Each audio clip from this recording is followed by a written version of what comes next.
sehingga saya bisa memahami betul. Kalau tidak ada keterbukaan, tidak ada kejujuran, saya nanti ketika ambil keputusan atau nanti membuat flashback apa yang harus saya lakukan ya itu salah, maka salah karena informasi salah, kan gitu kan? Tapi santai aja, makanya saya suruh ini juga santai. Karena nggak usah tekan kita ini, mau cuma kepengen ketemu aja. Apa yang sampean katakan, pikirkan ketika sampean ini dengar nama lapas atau lapas narkotika? Apa yang ada dalam pikiran sampean? Kalau dulu saya masuk lapas narkotika ini, dulu memang kenal, takut orang masuk sini. Takut? Tapi setelah saya rasakan, Sudah masuk, dirasakan. Alhamdulillah. Alhamdulillah gimana?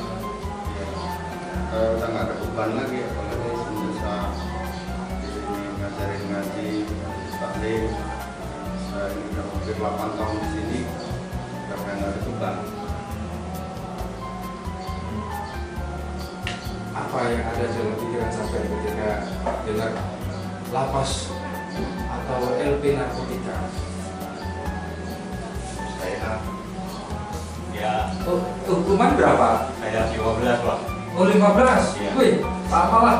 Iya. Ya ya, ini sudah berapa? Kayaknya 2 tahun 9 bulan. Oh iya. Apa yang ada dalam pikiran sampai ketika dengar LP? Ketika masuk? Ya pada gembong-gembong itu loh Pak. Oh. Orang yang istilahnya sadis-sadis lah. Sadis dulu kan? Iya. Kepikiran? Iya. Belum masuk, tapi setelah masuk Setelah masuk, ya ada perbaikan diri, masuk majelis taklim, belajar sama guru-guru.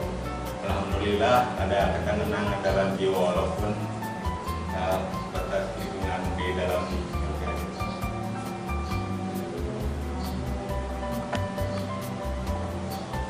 Bapak apa yang kepikiran ketika nanti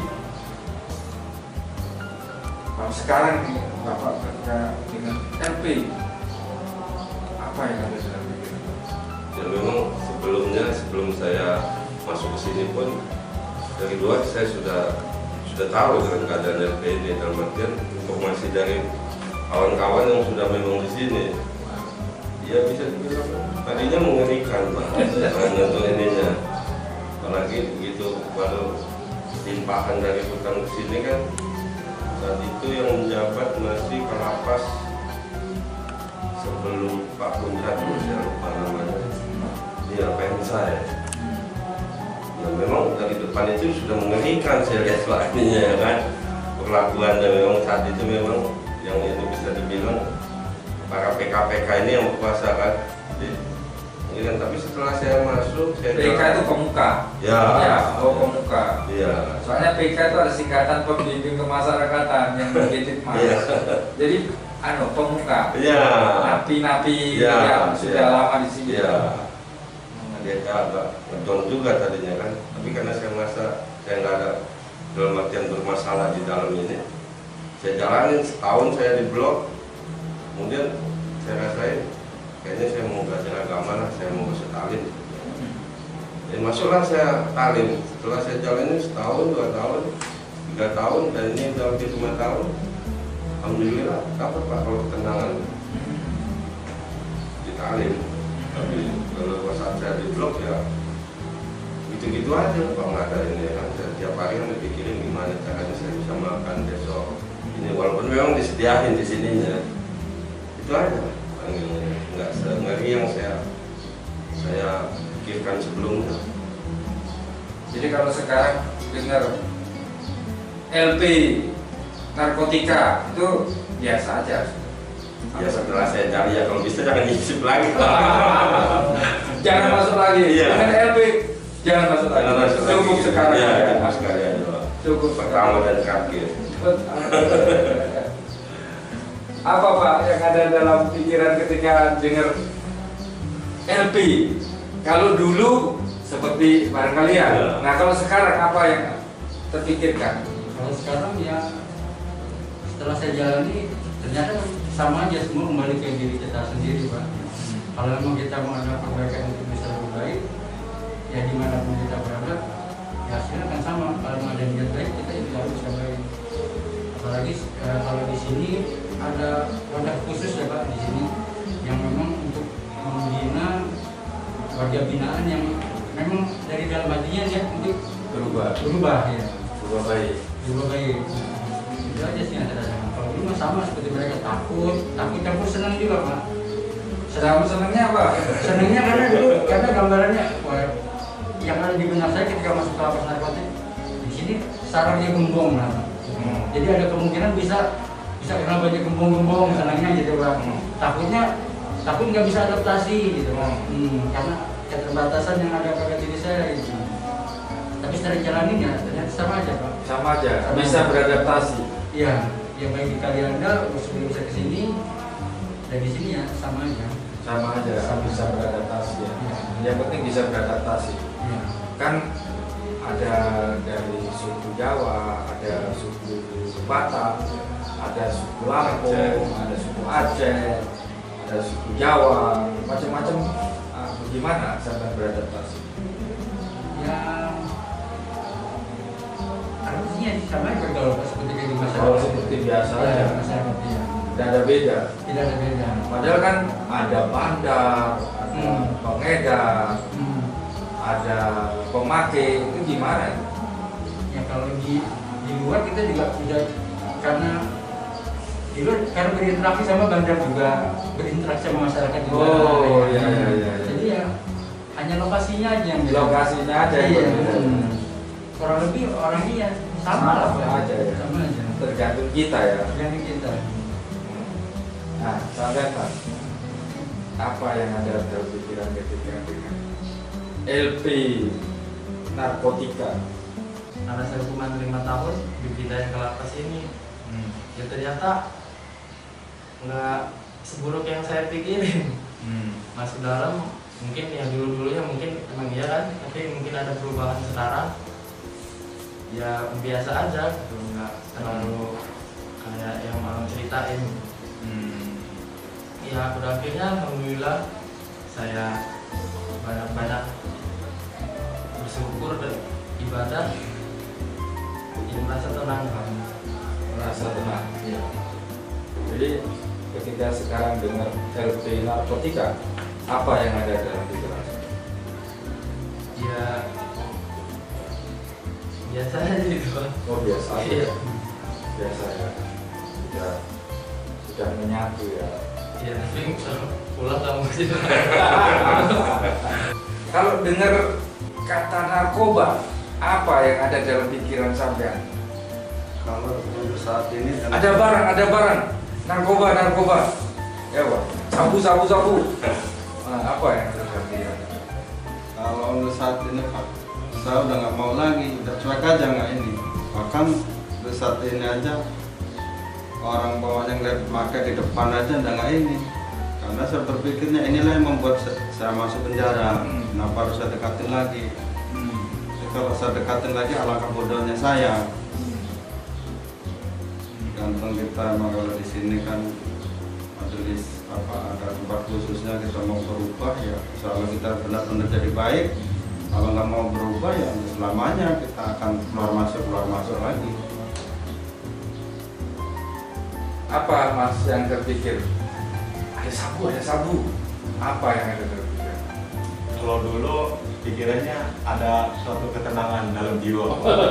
Karena kalau kita menggunakan kali seperti itu, jiwa kita akan layang-layang ya kan. Dulu tapi setelah terawih di sini dipondokin, iya di majelis talim ini dengan hukuman yang lumayan banyak. Ya saya pikir udah nggak ada guna juga Pak. Jadi nggak ada kejayaan lagi di pihak tidak ada ketenangan jiwa ternyata di antara narkoba itu. Ya ketenangan jiwa itu hanya menurut saya pribadi hanya mendekatkan diri kepada yang pencipta aja Pak. Jadi istilahnya di Natal sudah yang dibilang nge-fly itu layang-layang itu hanya ilusi aja gitu saya itu Pak. Sesaat aja. Ilusi sesaat aja. 15 tahun. 15 tahun lah. Berarti bandar juga sampai itu. Enggak, cuma disuruh aja Pak.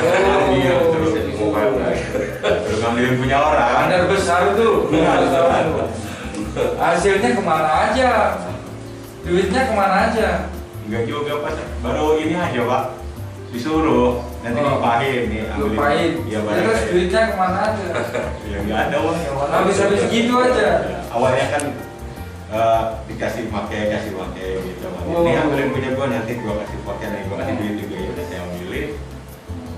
Taunya sanggong.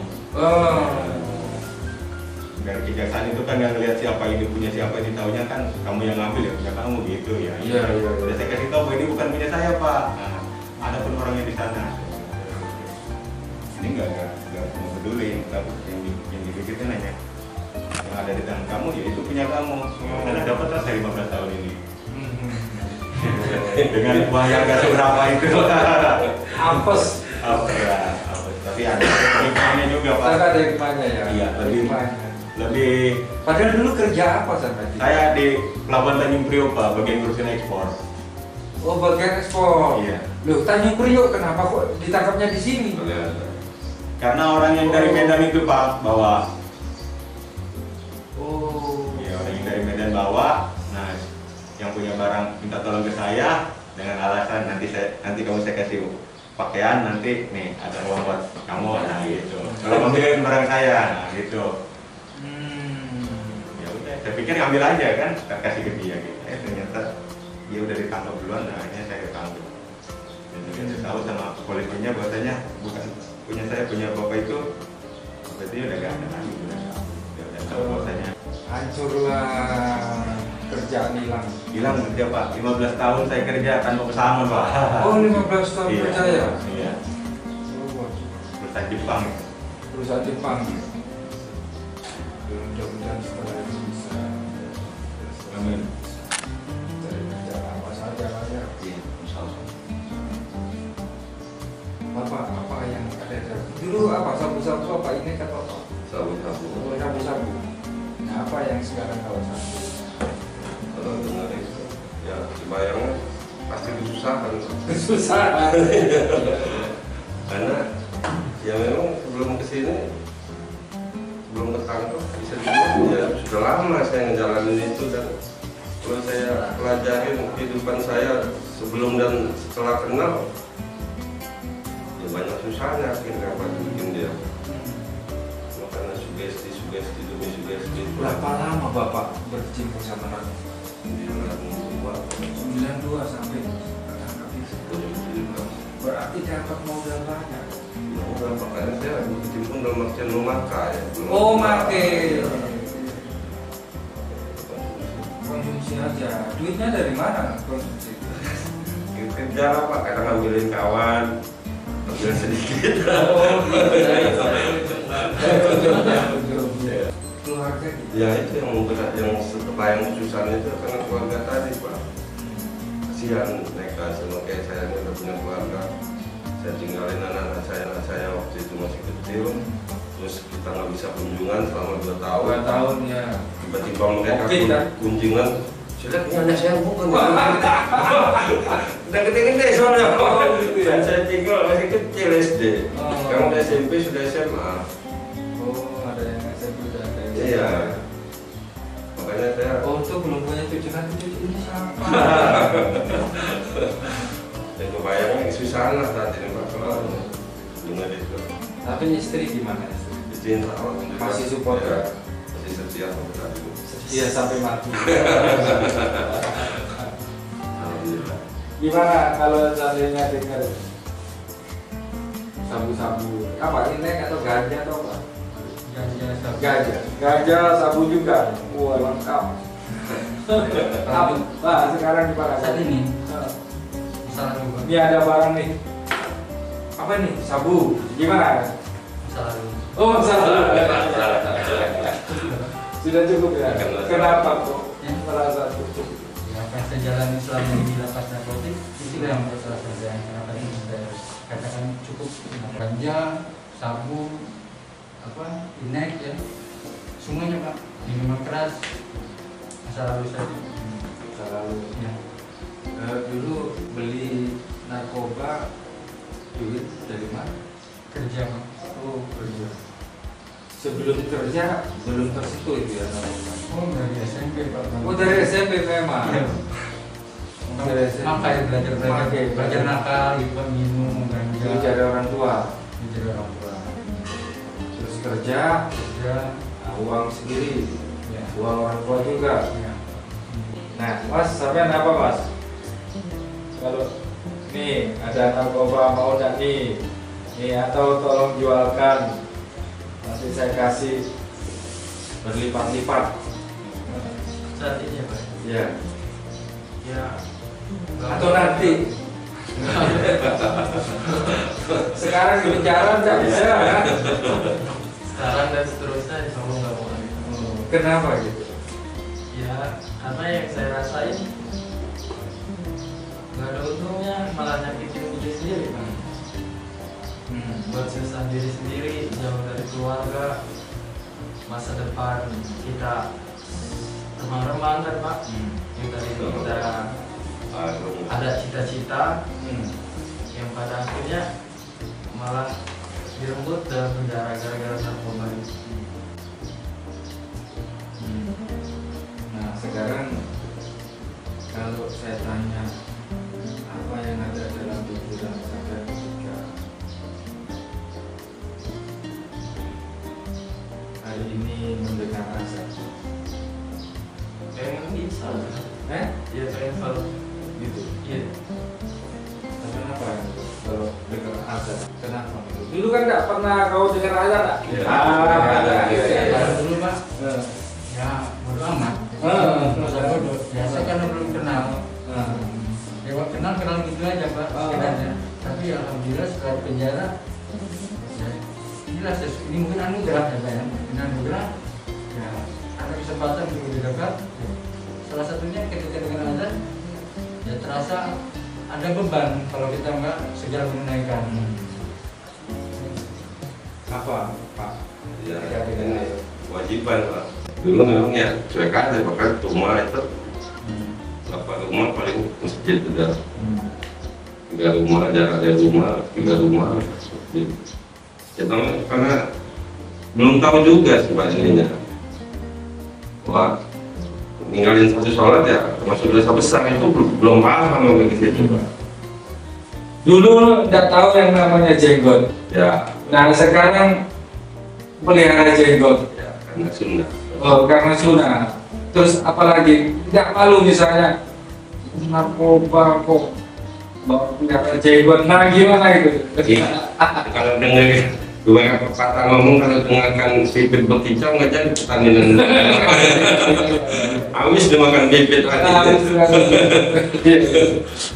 jadi biarlah kafilah Ya. kita terus Ya. gitu ya.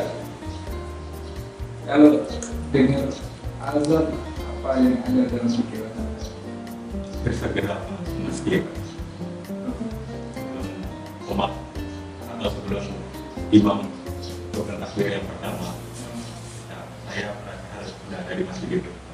Sekarang itu. Ya, sekarang. Sekarang kalau dulu gitu. Kalau dulu masa bodoh, nggak mau teriak-teriak gitu Pak, teriak aja. Masih di hotel remang-remang. Takbir aja gitu kan. Terus sekarang alhamdulillah ada dalam hati itu ada rasa kayak ada panggilan itu. Apa yang ada dalam pikiran Bapak ketika Bapak mendengar nama ibu? Nama ibu sedih. Kenapa sedih? Saya ini umur 13 selama 8 tahun, ibu saya nggak tahu kalau saya ini di penjara. Oh, sekarang kan tahu. Sampai sekarang belum tahu. Sampai sekarang. Di mana ibu? Ibu saya di Lampung Timur, Di mana itu? di kampung saya, Di Lampung Timur itu di mana? daerah Sekampung. Apa? Sekampung. Sekampung. Lampung Timur itu di mana? kampung mudik. Sebelah sana Matahari. Oh. Sampai sekarang nggak tahu ya. Dia ada telepon atau dia ada pernah berhubungan. Telepon kan ada wartel. Ya, kalau nelpon ngomongnya saya lagi di Malaysia. Oh. TKW. Kalau seandainya saya datangkan ibunya gimana? Ya, saya paling takut Pak, karena ibu saya ini kalau nanti anaknya kayak gini suka Drop. drop. Stres. Ya, saya takutkan, makanya sampai sekarang nggak saya kasih tahu. Kalau sekarang ketemu ibunya, tahu-tahu ada ibu apa ya? Ya, paling minta maaf atas kesalahan saya, kelakuan saya. Walaupun saya begini kan, saya tinggal di Tanjung Karang sini nggak sama ibu lagi, cuma merasa sangat berdosa sekali. Cuma alhamdulillah waktu masuk penjara ini lah banyak perubahannya. Sudah punya istri, Sudah, punya anak, sudah. istri tahu. Kalau istri mah tahu ini ngurusnya selama ini ya Istri kalau anak tahu. anak. Nah terus gimana kok bisa ibu sampai nggak tahu padahal istri sama anak tahu? Karena jauh. Kalau istri kan di sini Istri di mana? di Tanjung Karang sini Mas. Tengah. Oh jauh. Sehingga, tapi kan bisa aja istri ke tempat. Ya tapi nggak pernah. Oh, Ngomongnya lagi merantau. oh sama. Satu suara. Ya, udah di setel semua. Udah di style itu di sana ya. Dari kakak, adik, ngomongnya lagi merantau. Emang ditutup-tutupin karena takutnya itu tadi. Ya kalau itu sampai saat ini dia belum tahu saya di sini Neneknya di mana? di Pandeglang. Oh Pandeglang. Iya iya. Kalau seandainya dia di sini apa ya? Cuma tanya saya Pak. Tanya saya. Ya saya minta maaf aja karena atas kelakuan saya menunjukkan kebahagiaan dia. Nah, sekarang coba kita aminin semuanya sampai berdoa untuk nenek. Nah, coba kamu berdoa, kita aminin.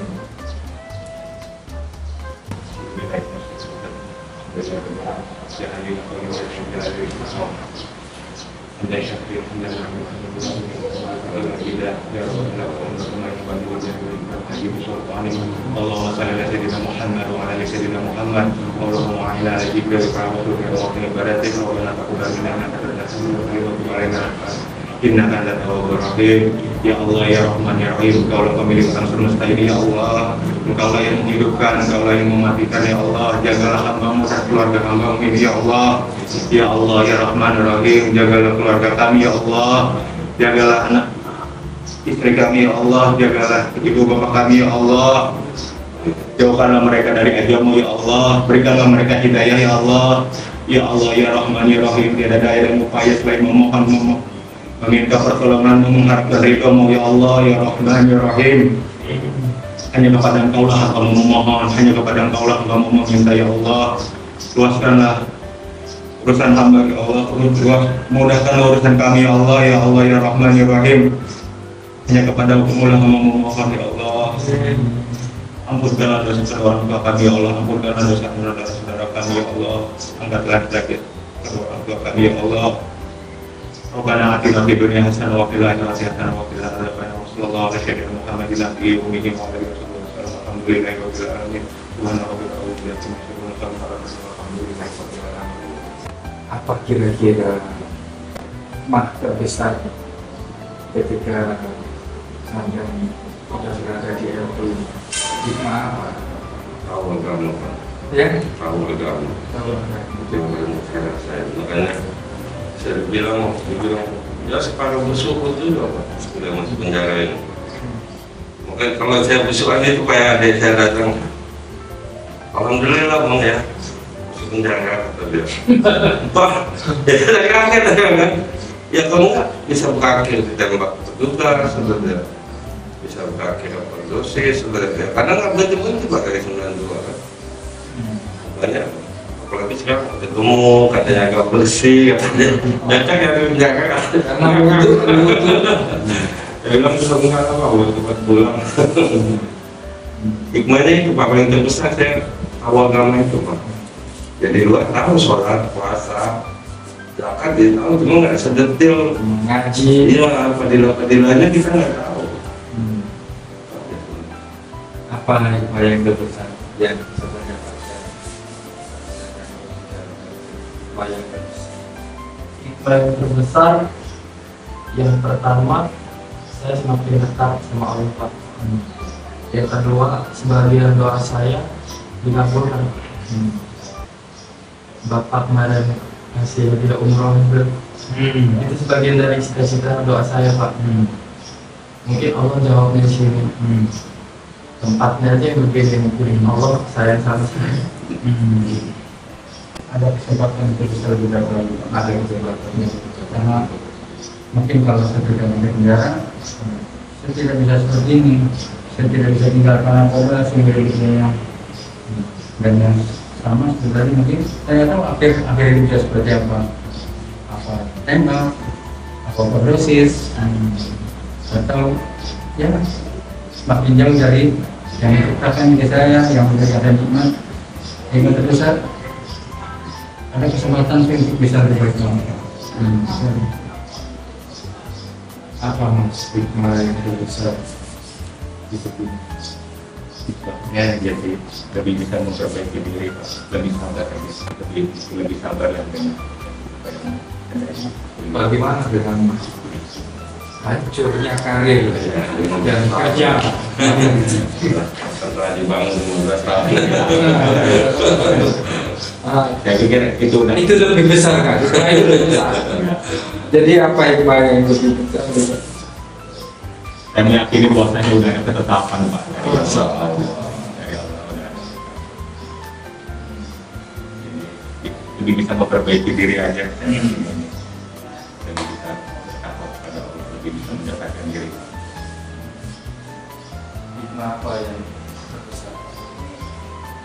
Yang pertama, saya ini bisa mengulang ilmu-ilmu agama saya saat mandi. Terus yang kedua ini pikir saya ini menjadi cerdas. Jadi di tempat yang sekota ini kita ini dipaksa, kita ini suruh berpikir dengan kehidupan yang baru. Nggak nyusahin orang yang di luar. Jadi kita bisa beradaptasi dengan mudah, menjalani hukuman juga dengan tenang. Kita bisa lebih cepat lagi dengan Allah. Bahkan sekarang aja sholat udah seperti kayak makan. Kita ajan, kalau akhirnya kita udah menunaikan ibadah. Kalau zaman dulu kita ajan di pemandangan, itulah waktu kita nyebut bahan yang pas. Seperti Kalau sekarang ya disinilah banyak pelajaran loh, banyak ilmu dari alam, dari keadaan, banyak hikmahnya. Apa yang terakhir nih, apa yang ingin Sabdan sampaikan kepada diri Sabdan dan keluarga Sabdan?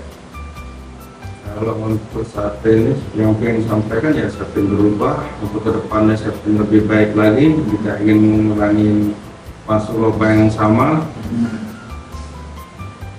Terus menjaga keluarga, orang tua, ajak orang bertaat kepada agama, taat kepada Allah. Itu tujuan-tujuan saya. Apa yang ingin Sabdan sampaikan? Terus saya sekarang ya mau perbaiki diri aja Pak. Jadi kiranya nanti pulang nanti panjang umur ya bisa mengajak aja saudara-saudara untuk kita jadi bermanfaatlah buat keluarga khususnya Pak. Apa yang ingin Sabdan sampaikan di pertemuan kita ini? Saya baru yang paling utama itu berterima kasih dulu sama mereka, Sama siapa? sama keluarga. Sama keluarga. Ya, yang udah sabar nungguin saya, yang udah mau support saya di sini biar bertahan. Sepertinya ya tinggal pembuktiannya buat keluarga. Insya Allah masih dulu. Apa apa yang ingin Anda sampaikan di pertemuan kita tadi? Untuk keluarga dan sadar sendiri. Pertama-tama saya mohon maaf atas kesalahan yang saya perbuat, dan saya terima kasih atas dukungan yang diberikan. Insya Allah kedepannya saya berjanji untuk bisa lebih baik lagi. Sampai apa yang saya sampaikan? Aku sampaikan ke keluarga yang pertama saya minta maaf dan pengen minta didoakan Pak agar segera bisa berkumpul kembali dengan keluarga. Kalau saya masih lama ya, intinya ada banyak nilai untuk siraman kerohanian Pak. Harus ada di luar program-program yang istilahnya membangun jiwa ini Pak. Ya, rohani itu. Jadi istilahnya menambah ilmu Pak kalau untuk saya. Apa yang ingin saya sampaikan ke saya? Kalau saya pengennya Pak, di sini kan ada majelis taklim, ada para guru yang mengajarkan mereka untuk mengajar lebih baik lagi, dan mereka itu sungguh luar biasa perjuangan mereka. Bahkan kawan-kawan ini mungkin bisa lebih dari tugas kerjanya. Kami ini dari bangun jam 4, sholat tahajud, nanti sholat subuh, nanti zikir pagi petang, habis itu kita belajar ngaji, itu sebentar keluar lagi kita ke masjid.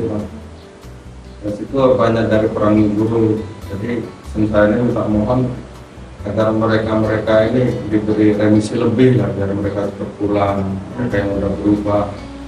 Karena memang sungguh luar biasa di sini Pak, peran-peran mereka para guru-guru yang mengajarkan agama. Ada makmur masjid yang selalu mereka ini ngajak orang beres-beres masjid, ngajar ngaji setiap harinya tanpa mengenal waktu, tanpa mengenal lelah. Bahkan kami ini nggak pernah mikirin uang, cuman ya mungkin lebih cepat kumpul aja sama keluarga, wajar bagi kami. Kami sudah lama rindu, kami ingin berubah, ingin mengulangi lagi kesalahan. Ada beberapa yang ingin saya sampaikan. Dari apa yang disampaikan, ingin saya sampaikan yang pertama, jauhin diri, jauhin dengki, jauhin sombong, jauhin kita berprasangka buruk, dan jauhi yang namanya kita berpikir negatif. Kalau kita berpikir negatif terus, maka kita akan selalu berbuat yang negatif. Karena dari pikiran yang negatif, jauhi sombong, tetaplah menunduk, tetaplah kita ikhtiar, tetaplah kita rendah, tetaplah kita rendah hati, karena itu yang nanti menuju kita kematian besok ini. Yang kedua, hidup itu susah, dan ketika nanti di akhirat jangan susah lagi. Susah di dunia boleh, tapi jangan sampai susah di akhirat. Oleh karena itu, disyukuri apa yang ada di akhirat ini. Mungkin inilah kehendak yang kuasa semua. Semuanya itu tanpa kun fayakunnya beliau Allah, tanpa kun fayakunnya Allah, maka kita tidak bisa. Rencana tinggal bisa. Oleh karena itu ikhtiar, tawakal, dan terus buat yang terbaik untuk yang puasa. Jangan hanya untuk saya mau surga, saya mau kebaikan orang itu, orang ini, dan tetapi untuk ridho yang kuasa. Yang ketiga, ibarat gelas dikasih air, kita harus tahu kapan air itu penuh dan kapan air itu bisa diisi. Kalau penuh akan mubazir, kalau kurang itu akan kita kehausan, akan kita masih perlu tambah. Jadi ketika kita hidup di dunia, jangan terus kurang. Padahal air itu sudah meluber, tapi akan tidak ada puas-puasnya, tidak ada bersyukurnya, sehingga air yang meluber, rezeki yang diberikan oleh Allah sirna begitu saja, hilang begitu saja.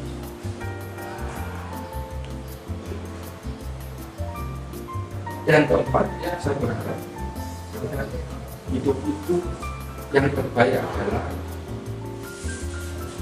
yang menikmati dan bermanfaat, banyak-banyak bermanfaat.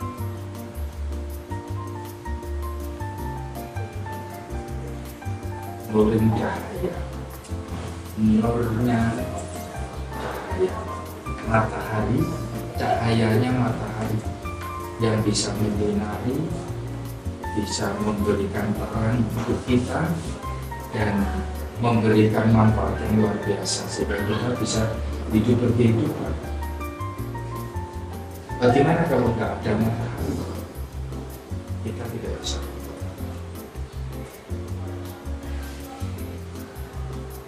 Dan yang terakhir, kalau kita minta kepada Allah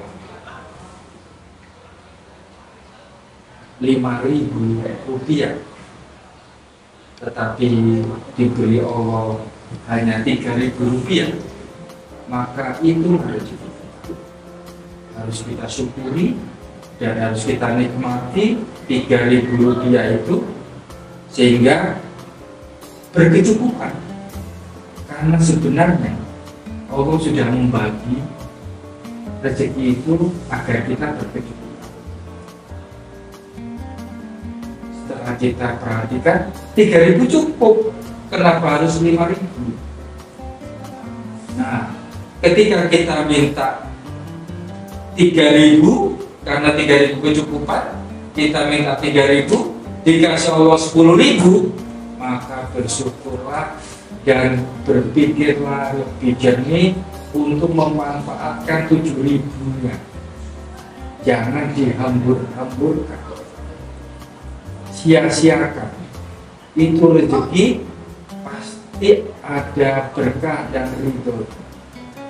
Dan rezeki kita tidak hanya untuk diri kita, bisa saja rezeki kita itu untuk orang lain melalui kita, lewat kita.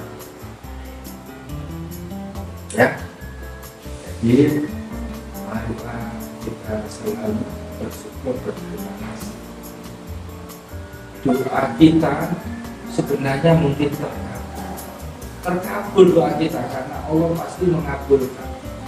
Tapi ekspektasi kita yang membuat kita kok tidak dikabulkan ya.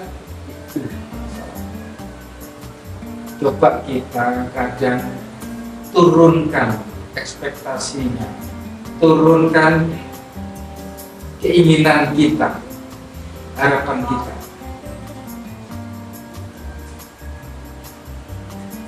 Karena dengan menurunkan itu, kita akan mendapatkan lebih, mendapatkan yang luar biasa.